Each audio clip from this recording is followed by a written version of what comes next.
অষ্টমীর দিন সকালে আমি খাচ্ছিলাম লুচি আর মিষ্টি। কারা কারা আমার মতন লুচি দিয়ে মিষ্টি খাওয়া বলো তো? আর এত বৃষ্টি হচ্ছিল, আমি তো বাইরের দিকে তাকিয়ে ভাবছিলাম আজকে রাতে ঘুরতে যাওয়া হবে কি হবে না। কিছুক্ষণ বাদেই বৃষ্টিটা কমে যাওয়াতে আমি ফেসে লাগিয়ে শীট মাস্ক, কারণ সন্ধ্যেবেলা তো আবার ঠাকুর দেখতে যেতে হবে।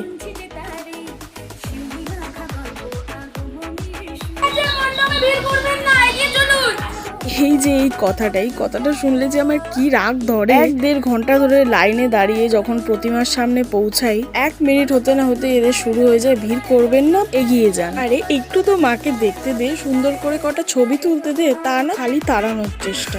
যাই হোক, ঠাকুর দেখার মাঝখানে একটু পেট পুজোও করে নিলাম।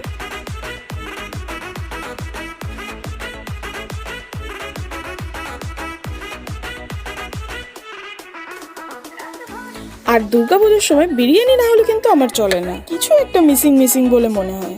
আমার মতো আর কার এমন মনে হয় কমেন্টে জানিও কিন্তু অবশ্যই। চলো তা